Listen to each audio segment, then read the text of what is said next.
ಇವತ್ತಿನ ಯುವ ಪೀಳಿಗೆಯ ರೈತ ಕೃಷಿ ಚಟುವಟಿಕೆಯನ್ನ ಬಿಟ್ಟು ದೊಡ್ಡ ದೊಡ್ಡ ಪಟ್ಟಣ ನಗರಗಳಿಗೆ ವಲಸೆ ಹೋಗ್ತಾ ಇದ್ದಾನೆ. ನಗರಗಳಲ್ಲಿ ತಿಂಗಳಿಗೆ 10-15 ಸಾವಿರ ಸಂಬಳಕ್ಕೆ ಕೆಲಸ ಮಾಡ್ತಾ ಇದ್ದಾನೆ. ಬಯಲು ಸೀಮೆ ರೈತ ಕುಟುಂಬದ ಯುವಕರು ಮಳೆಯ ಕೊರತೆಯಿಂದ ಹೊಲದಲ್ಲಿ ಬೆಳೆದ ಬೆಳೆ ಕೈಗೆ ಸಿಗಲಿಲ್ಲ ಅಂತಾನೋ, ಬೆಳೆದ ಬೆಳೆಗೆ ನಿರ್ದಿಷ್ಟವಾದ ಬೆಲೆ ಸಿಗಲಿಲ್ಲ ಅಂತಾನೋ, ಕನಿಷ್ಠ ಭೂಮಿಗೆ ಹಾಕಿದ ಬೀಜ ಮತ್ತು ಗೊಬ್ಬರಕ್ಕೆ ಖರ್ಚಾದ ಅಸಲಾದರೂ ಸಿಗಲಿಲ್ಲ ಅಂತಾನೋ ಮಾನಸಿಕವಾಗಿ ಕುಗ್ಗಿ ಗುಳೆ ಹೋಗುವ ಪರಿಸ್ಥಿತಿನೂ ಬಂದಿದೆ. ಇಂತಹ ಒಂದು ಸಂದರ್ಭದಲ್ಲೂ ಕೂಡ ಗದಗ ಜಿಲ್ಲೆ ಲಕ್ಷ್ಮೀಶ್ವರ ತಾಲೂಕಿನ ಬಾಲೆಹೊಸೂರು ಗ್ರಾಮದಲ್ಲಿ ಜಾಲವಾಡಗಿಯವರ ಕುಟುಂಬ ಜಿಲ್ಲೆಯಲ್ಲಿಯೇ ಅವಿಭಕ್ತ ಕುಟುಂಬ ಅಂತ ಹೆಸರಾಗಿದೆ ಮತ್ತು ಪ್ರಾರಂಭದಲ್ಲಿ ಲಾಭವಾಗದಿದ್ರೂ ನಿರಂತರ ಕೈಗೊಂಡ ರೇಷ್ಮೆ ಕೃಷಿಯಿಂದ ತಿಂಗಳಿಗೆ 8 ಲಕ್ಷ ದುಡಿತಾ ಇದ್ದಾರೆ. ಈ ಕುರಿತು ವಿಶೇಷ ಸ್ಟೋರಿ ಇಲ್ಲಿದೆ.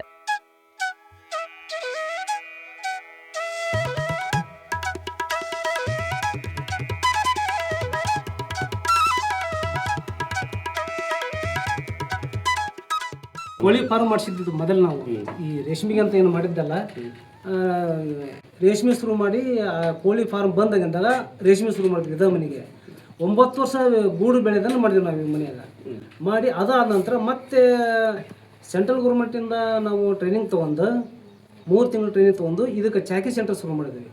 ಟ್ರೈನಿಂಗ್ ಯಾವವರೆಗೂ ಇದ್ರಿ? ನಾವು ಮೈಸೂರಾಗ ತೊಗೊಂಡಿದ್ವಿ. ಕೇಂದ್ರ ರೇಷ್ಮೆ 3 ತಿಂಗಳ ಅದು ಕೇಂದ್ರ ರೇಷ್ಮೆ ಮಂಡಳಿ ಟ್ರೈನಿಂಗ್ ಕೊಡ್ತಾರೆ 3 ತಿಂಗಳ. ಅಲ್ಲೇ ಟ್ರೈನಿಂಗ್ ತೊಗೊಂಡಿದ್ರು. ತೊಗೊಂಡು ಬಂದು ಆದ ನಂತರ ಇಲ್ಲಿ ನಾವು ಚಾಕಿ ಸೆಂಟರ್ ಶುರು ಮಾಡಿದ್ವಿ. ಶುರು ಮಾಡಿದ್ದು ಈಗ 11ನೇ ವರ್ಷ ನಮ್ದು ಈಗ. ಈಗ ರೇಷ್ಮೆ ಗೂಡು ಮಾರೋದಕ್ಕೂ ಚಾಕಿ ಸೆಂಟರ್ಗೆ ಏನು ವ್ಯತ್ಯಾಸ? ನಿಮ್ಗೆ ಯಾವ ರೀತಿ ಲಾಭ ಅನ್ಸುತ್ತೆ ಇದ್ರೊಳಗೆ?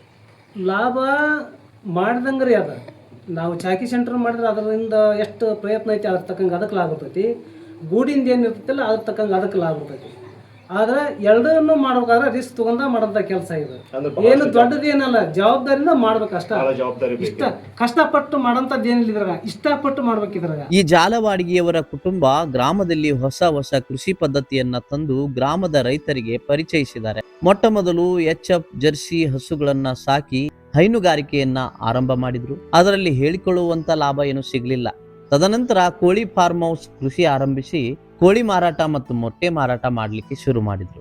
ಅದರಲ್ಲೂ ಕೂಡ ಹೆಚ್ಚು ಲಾಭ ಸಿಗಲೇ ಇಲ್ಲ.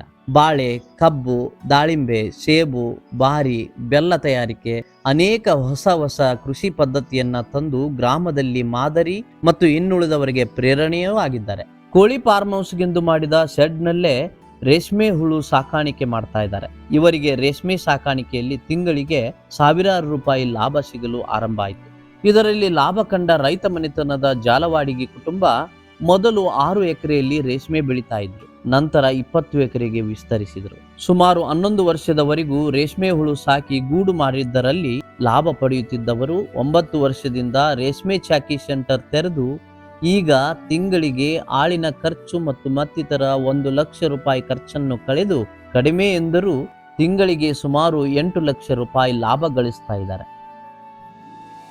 ಚಾಕಿ ಸೆಂಟರ್ ಆದ್ಮೇಲೆ ಇಲ್ಲಿಯ ಹುಳುಗಳು ತಗೊಂಡು ಹೋಗೋದಕ್ಕೆ ಯಾವ ಗ್ರಾಮದವ್ರು ಬರ್ತಾರೆ? ದಾವಣಗೆರೆ ಮಟ್ಟ ಹುಳ ಕೊಟ್ಟವಿ, ಈ ಕಡೆ ಬಾಗಲಕೋಟೆ ಜಿಲ್ಲೆದಾಗ ಕೊಟ್ಟವಿ, ಗದಗ, ಹಾವೇರಿ, ಶಿವಮೊಗ್ಗ, ಭದ್ರಾವತಿ ಅಲ್ಲಿವರೆಗೂ ಹುಳ ಕಳಿಸಿವಿ ನಾವು. ನೀವು ರೇಷ್ಮೆ ಚಾಕಿ ಸೆಂಟರ್ ತಗೊಂಡ ಗ್ರಾಮದಲ್ಲಿ ಬಹಳಷ್ಟು ಜನರು ರೇಷ್ಮೆಗಳನ್ನ ಮಾಡಿಬಿಟ್ಟು ಬಾಲೇಶ್ವರ ಗ್ರಾಮ ಮಾಡ್ಯಾರ. ಅದು ನಿಮ್ಮ ಪ್ರೇರಣೆಯಿಂದ ಆಗಿರ್ತಕ್ಕಂಥದ್ದು. ಸುಮಾರು ಜನ 3/4% ಬಾಲೇಶ್ವರ ಗ್ರಾಮದಲ್ಲಿ ರೇಷ್ಮೆಯನ್ನ ಮಾಡ್ತಿದ್ರು. ಈಗ ಲಾಕ್ಡೌನ್ ಆಗಿಂದಾಗ ಲಾಕ್ಡೌನ್ ಬಿತ್ತಲ್ಲ, ಅವಾಗ ಒಂದ್ ಸ್ವಲ್ಪ ರೇಟ್ ಕಡಿಮೆ ಆತ್ರಿ. ಇದು ಆ ರೇಟ್ ಕಡಿಮೆ ಆಗೈತಿ ಅಂತಂದ್ ಹೇಳಿ ಕೆಲವು ಜನ ತೆಗೆದ್ರು. ಅದನ್ನ ಬಿಟ್ರೆ ಏನು ಇಲ್ಲ ಇದ್ರಾಗ. ಸ್ವಲ್ಪ ತಾಳ್ಮೆ ಬಾಳ ಬೇಕು ರೇಷ್ಮೆ ಮಾಡಿದ ತಾಳ್ಮೆ ಬಾಳ ಬೇಕು. ಇದಕ್ಕ ಇವತ್ತ ರೇಟ್ ಬಿದ್ದೈತಿ ಅಂತ ಹೇಳಿ ರಂಟಿ ಹೊಡೆದ್ ಬಿಟ್ಟೆ ಅಂದ್ರ ರೇಟ್ ಬಂದಾಗ ಹಚ್ಚಿ ನಾವು ಬೆಳೆ ತೆಗಿಬೇಕಂದ್ರ 9 ತಿಂಗಳ ಬೇಕಿದೆ. ಮತ್ತೆ ಒಳ್ಳೆ ಶುರು ಮಾಡ್ಬೇಕಂದ್ರ ಈ ರೇಷ್ಮೆ ಚಾಕಿ ಸೆಂಟರ್ ನೀವು ತೆಗೆದ ಮೇಲೆ ಒಟ್ಟು ಸರಿಸುಮಾರಿಗೆ ಎಷ್ಟು ಸಾವಿರ ಹುಳುಗಳನ್ನು ನೀವು ಮಾಡ್ತೀರಿ? ಒಂದು ತಿಂಗಳಿಗೆ 96,000 ಮಟ್ಟ ಚಾಕಿ ಕಟ್ಟಿವ್ ನಾವು ಸ್ಟಾರ್ಟಿಂಗ್ ಒಂದು ತಿಂಗಳಿಗೆ. ಈಗ ಸ್ವಲ್ಪ ಆಳಿನ ಪ್ರಾಬ್ಲಮ್ ಇರೋದ್ರಿಂದ ಸ್ವಲ್ಪ ಕಡಿಮೆ ಮಾಡಿದ್ವಿ. ಈಗ 40-45 ಸಾವಿರಕ್ಕೆ ಬಂದಿದೆ. ಅಂದ್ರೆ ಒಟ್ಟಾರೆಗೆ ಎಷ್ಟು ನಿಮ್ಗೆ ಒಂದು ತಿಂಗಳಿಗೆ ಎಷ್ಟು ಲಾಭ ಸಿಗುತ್ತೆ ಅದರಲ್ಲಿ?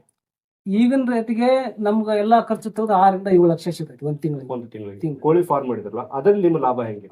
ಒಟ್ಟ ಕೋಳಿ ಫಾರ್ಮ್ ನಾವು ಲಾಭಾಂಶ ಅನ್ನೋದ ಕಂಡಿಲ್ಲ. ಅದು ಶುರು ಮಾಡಿದ್ವಿ, ಸ್ವಲ್ಪ ದಿನಕ್ಕೆ ಹಕ್ಕಿ ಜ್ವರ ಅಂತ ಬಂದ್ಬಿಡ್ತು. ಅದೆಲ್ಲ ಫಾರ್ಮ್ ಲಾಸ್ ಮಾಡ್ಬಿಡ್ತು. ಅದನ್ನ ಬಿಟ್ಟು ಹಂಗ ಕೈ ಬಿಟ್ಟು ಮುಂದೆ ನಾವು ರೇಷ್ಮೆ ಮಾಡಿದಾಗ ಅದ ಮನೆಯನ್ನ ಕನ್ವರ್ಟ್ ಮಾಡ್ಕೊಂಡು ನಮ್ಗೆ ಹೆಂಗ್ ಬೇಕಂಗ ರೇಷ್ಮೆ ಶುರು ಮಾಡಿದ್ವಿ. ಅಲ್ಲಿಂದ ಇಲ್ಲಿಗೆ ಅಂದ್ರೆ ನಮ್ಗೆ ರೇಷ್ಮೆ ಒಳಗ ಲಾಸ್ ಅಂಕರ್ ಏನು ಕಂಡೇ ಇಲ್ಲ. ನಾವು ಯಾವಾಗ್ಲೂ ಪ್ರತಿ ಸಲನೂ ಕಂಡಿಲ್ಲ. ಬೆಳೆ ಹೊಕ್ಕು ಬರ್ತಾವ. ಅದು ಮಾಮೂಲಿ ಯಾವ ಬೆಳೆ ಆದ್ರೂ ನಮ್ಗ ನಿರೀಕ್ಷೆ ಮಾಡಿರ್ತಾವಲ್ಲ ಅಂದ್ಕೊಂಡಂಗೆ ಯಾವ್ದು ಆಗೋದಲ್ಲ. ನಾವು ಇದ್ರಾಗ ಲಾಸ್ ಅನ್ಭವಿಸಿವಿ. ಆದ್ರೆ ಇದನ್ನ ಬಿಟ್ಟಿಲ್ಲ ವೃತ್ತಿಯನ್ನ. ಲಾಸ್ ಆಗೈತಿ ಅಂತಂದು ಹೇಳಿ ನಾವು ಬಂದ್ ಮಾಡಿಲ್ಲ, ಅದನ್ನ ಕಂಟಿನ್ಯೂ ಮುಂದುವರ್ಸಿರೋದ್ರಿಂದ ನಮ್ಗೆ ಬರ್ಬೇಕಾದ ಲಾಭ ಬಂದೇ ಬರ್ತೈತೆ. ಈ ಬೆಳೆ ಏನಾದ್ರೂ ಫೇಲ್ ಆಗ್ತಂದ್ರೆ ಈ ತಿಂಗಳದಾಗ ಮುಂದೆ ನಾವು ಸ್ವಲ್ಪ ಹುಷಾರಾಗಿಬಿಡ್ತೇವೆ, ಮುಂದಿನ ಬೆಳೆ ನಾವು ಚಲೋ ಮಾಡೋಣಪ್ಪ ಅಂತಂದು ಆ ಲಾಭ ಅದ್ರ ಸಿಕ್ಕಾಬಿಡ್ತೈತಿ ನಮ್ಗೆ. ಮೈಸೂರಿಂದ ಮಟ್ಟೆ ಬರ್ಬೇಕಲ್ಲ, 10-12 ಅವರ್ ಬರ್ಬೇಕು ಅಲ್ಲಿಂದ. ಸ್ವಲ್ಪ ಏನಾರ ಹೀಟ್ಗೆ ಅದ್ರದ್ದು ಬ್ರೋನ ಬೆಳಿತಿರ್ತೈತಲ್ಲ ಮಟ್ಟೆದ್ದು, ನೀರಿನಾಂಶ ಏನಾದ್ರೂ ಕಾವು ಬಿದ್ದು ಮಟ್ಟೆ ನೀರಿನಾಂಶ ಕಡಿಮೆ ಆದಾಗ ನಮಗಿಲ್ಲಿ ಚಾಕಿ ಕರೆಕ್ಟ್ ಆಗೋದಲ್ಲ. ಅದು ಚಾಕಿ ಕರೆಕ್ಟ್ ಆಗಲಿದ್ದಾಗ ಅಷ್ಟ ನಮ್ಗೆ ಅದು ಹೊಡ್ತಾ ಕೊಡೋದಿಲ್ಲ. ಬರಬೇಕಾದ ಮಟ್ಟೆ 25-26 ಟೆಂಪ್ರೇಚರ್ನಾಗ ಬಂತಂದ್ರ ಯಾವ್ದು ಇದಕ್ಕೂ ತೊಂದರೆ ಮಾಡಂಗಿಲ್ಲ ನಮ್ಗೆ. ಅದು ಲಾಸ್ ಕಂಡವಿ, ಆದ್ರೆ ಅದೇನ್ ನಮ್ಗೇನ್ ಅನ್ಸಿಲ್ಲ ಇದನ್ನ ಮಾಡೋದ್ರಿಂದ, ರೇಷ್ಮೆ ಮಾಡೋದ್ರಿಂದ. ಈ ಚಾಕಿ ಸೆಂಟರ್ ಮಾಡಿದ್ರೆ ಲಾಭ ಸಿಗ್ತೈತಿ ಅಂತಲ್ಲ, ಗೂಡು ಬೆಳೆದ್ರೆ ಅಷ್ಟು ಲಾಭನ ಐತೆ. ಅದು ಅದಾದ ಈಗ ರೈತರು ನಮ್ಮಲ್ಲಿ ಎಷ್ಟೋ ಮಂದಿ ರೈತರು ಒಯ್ತಾರೆ ಗೂಡಿಗೆ ಹುಳನ. ಅವರು ಈ ಸಲ ಅಂಕರು ಏನ್ ಲಕ್ಷ ಗಂಟ್ಲೆ, ನಮ್ಮ ರೈತರಿಗೆ ಏನ್ ಸಾಮಾನ್ಯ ಅಲ್ಲ, ಲಕ್ಷಾಧಿಪತಿಗಳು ಈಗಿದಾರ ರೇಷ್ಮೆ ಒಳಗ.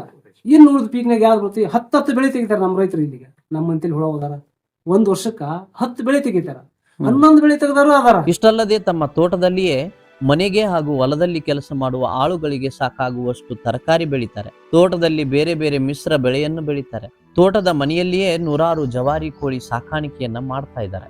ಇತ್ತೀಚೆಗೆ ಬಹಳಷ್ಟು ಜನ ಏನಂತಂದ್ರೆ ಕೃಷಿಯಿಂದ ಬಹಳ ವಿಮುಖರಾಗತ್ತೆ, ಅಂದ್ರೆ ಅದರಿಂದ ಹೊರಗೆ ಬರಕತ್ತಾರೆ. ಹೊಲ ಮಾಡ್ಕೊಂಡು ಸಿಟಿ ಸೇರೋದು ಅಥವಾ ಪಟ್ಟಣ ಸೇರೋದು, ಅಂದ್ರೆ ಆಳ್ ಸಿಗ್ತಾ ಇಲ್ಲ, ಮಾಡೋರಿಲ್ಲ ಅಂತಂದು ಒಂದು ಏನೇನೋ ಕಾರಣ ಕೊಟ್ಕೊಂಡು ಹೇಳ್ತಾರೆ. ಅಂದ್ರೆ ಲೇಬರ್ ಕೊರತೆಗಳು ಬಹಳ ಕಾಣಿಸಕೈತಿ ಅಂತ ಹಳ್ಳಿ ಒಳಗ ಅಂತ ಹೇಳ್ತಾರೆ. ಅಂದ್ರೆ ಅವ್ರು ಕೇಳಿದ ಕೂಲಿ ನಮ್ಗೆ ಕೊಡಕ್ ಆಗದೆ ಇರೋ ಕಾರಣಕ್ಕೆ ನಾವು ಹೊಲ ಬಿಟ್ಟು ಬೇರೆದವ್ರಿಗೆ ಲಾವಣಿ ಹಾಕಿ ಬಡ್ಡೆ ಹಾಕಿ ಬೇರೆ ಬೇರೆ ಪಟ್ಟಣ ಕಡೆ ವಲಸೆ ಹೋಗ್ತದೆ.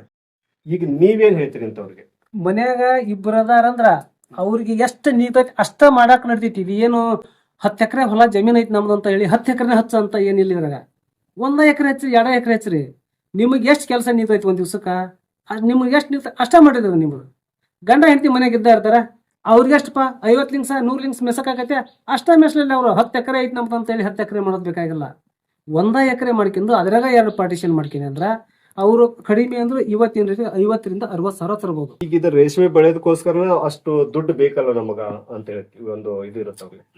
ಒಂದು ಗೂಡು ಮನೆ ಕಟ್ಟಬೇಕು. ಅದು ಒಂದು ಈಗ ರೇಷ್ಮೆ ಅಂದಾಗ ಎಲ್ಲಿ ಬರ್ತೈತಿ, ಫಸ್ಟ್ಗೆ ಬಂಡವಾಳ ಹಾಕ್ಬೇಕು, ಅದಕ್ಕ ಮನಿ ಬೇಕು, ಒಳಗೆ ರ್ಯಾಕ್ ಬೇಕು, ಚಂದ್ರಿಕೆ ಅಂತ ಇರ್ತೈತಿ, ಮನೆ ತೊಳೆಯಕ ಸ್ಪ್ರೇಯರ್ ಮಿಷನ್ ಅಂತ ಬೇಕು.